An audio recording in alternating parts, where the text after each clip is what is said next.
Ayan na friends, good afternoon. Medyo hapon na, babaligtarin na naman natin sila. Yung mga egg, babaligtarin na naman natin. Kasi 3 times a day po tayo nagbabaligtad ng kanilang itlog. Iniikot-ikot lang natin sila. Ngayon, nakaharap lahat ng X. Mamaya, pag ikot niya, wala na naman siyang letter X. Tara, baligtarin natin.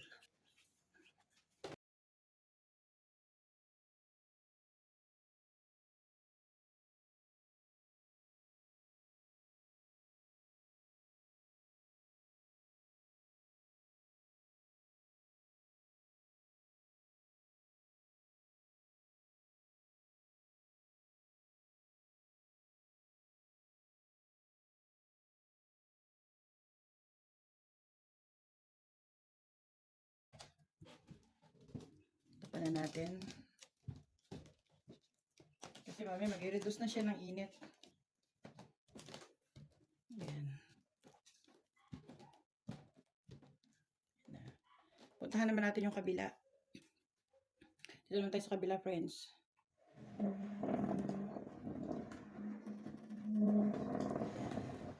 Ito naman tayo sa kabila.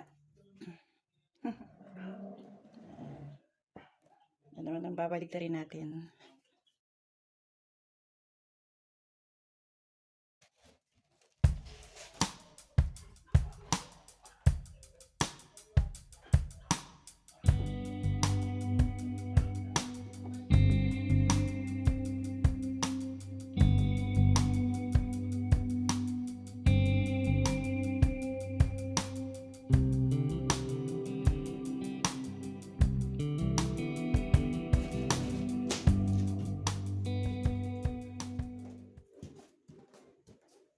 Yan. Yan ating mga DIY incubator.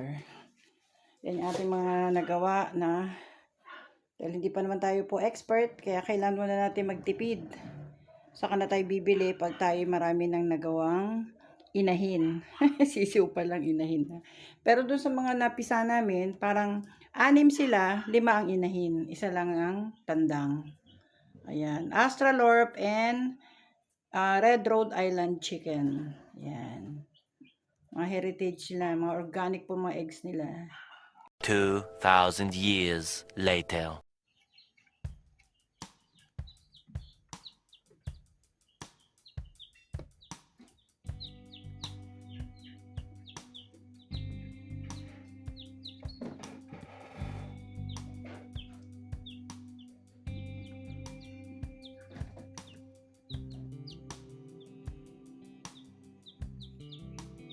A few minutes later.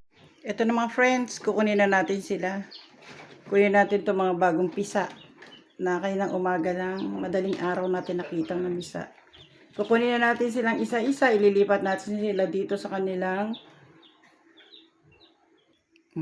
lalagay natin sila dito. Transfer muna natin sila dito para mapainom natin sila ng maskubado na tubig na may halong maskubado. Kunin na natin sila. Ayan, transfer natin. Ayan. Ay! Ay! Tap. Okay lang ba yan kahit hindi ka naka-gloves? Wala naman. Ayan. Ang lilikot nila po, oh. Yan, lagay muna natin sila dito, temporary. Tapos painumin natin sila ng, isa-isa silang painumin na muscovado sugar na may halong tubig. Yan, tubig na may halong muscovado. Yan sila, friends, oh. Pero pang hindi napipisa, pero baka mamimisa pa. Mamimisa pa yan, ano. Yan. Ang cute. Ay. Ayan, kinukuha na ng mister ko isa-isa. Ayan sila. O, dami nila, friends. So, cute. Ayun. So, kailangan ayusin pa yan doon para tumatag. Yung meron doon nakakrack pa eh. Oh. Gawin mo na kaya dito sa gitna yan. Para mainitan na siya ng todo. Yan. Ito kasi may crack na rin po siya eh. Oh. Ito pa, isa na to. Baka sakali magbukas na naman siya. Tsaka doon, meron pang 4 doon. Try natin. Sige po. Higit na kaya natin yan. Ayan, ayusin muna natin ito. Yan, mamaya kukunin natin yung mga shell niya. Ito friends, oh, meron pa isang lilitaw eh. Kaya, hintayin pa natin tong isa na to. Yan. Ito na, painumin natin sila isa-isa. Yan. Pahigupin natin sila. Pipilitin natin silang makainom nitong muscovado sugar. Ayan. Lalagay natin dito ng isang kutsara. Ayan po. Tapos, isa-isa natin silang pipiliting painumin. Ayan.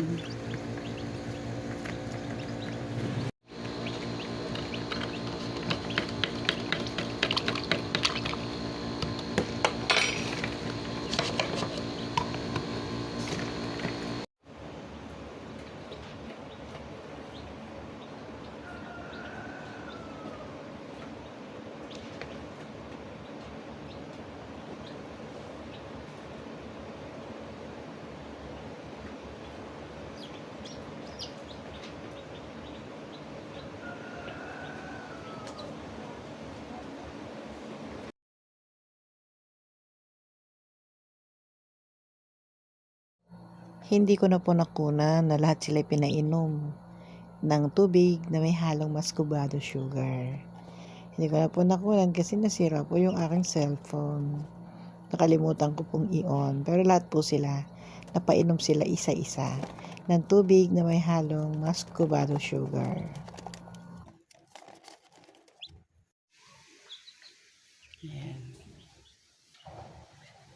Ayan sila, oh. Ito po yung kauna-unahan nating na pisa na na-incubate na natin noon. Ayan na po sila. Meron na silang 2 weeks or 3 weeks na sila. Ayan.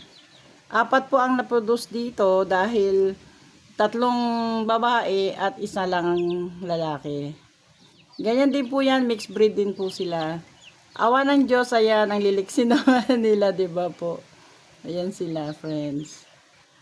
Tapos, ililipat na rin yan doon sa kulungan nila pag medyo malaki na at kaya na nilang gumalaw. Tapos, meron pa tayong another 2 na napisa pero hindi natin sinama. Magkakaiba po kasi sila ang edad nila. Ang mga edad nila ay magkakaiba. Pwede, nabubulol ako. Sa excitement kasi.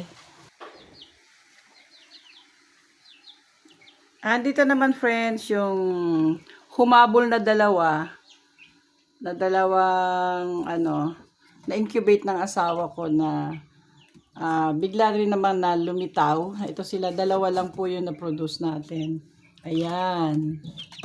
Ito naman po yung 2. Normal po to, normal incubation. Wala po tayong hinahalo, wala po tayong ginawa sa kanila. Basta normal silang na-incubate at normal din silang lumabas. So, kahit maraming hindi nagtagumpay para mabiyak at maging sisiw, at least mayroon naman po tayong nakita. Meron din tayong nabuo kahit 2 piraso. So, kung 2 to, plus yun, ilan lang naman po ang aming manok? 6 lang po yun. Pero tinanin nyo ang naiproduce din naman nila. Nagkaroon tayo ng another aalagaan. Plus ito pong 4. And then, 2, di may 6 na po tayo. Tapos ngayon, ang pinakita ko sa inyo na andoon, na magkakrak na lahat yon, may isa nang lumabas. So, iyan na po. Diba? Iba-iba nga lang ang edad nila. Ang cute. Ito po kasi friends, ay lumang bodega namin. Extension ng aming bahay. Yan, lagay na ng mga gamit. So, dito naisipan ng asawa ko na maglagay ng incubator. Kasi mainit dito at wala naman tao rito, kundi dadalawa kami. Ayan. Well, mga friends, nagbalik tanaw lang po tayo. Dito po tayo sa dati nating mga video. Well, this is Lengs TV. Thanks for watching. Bye!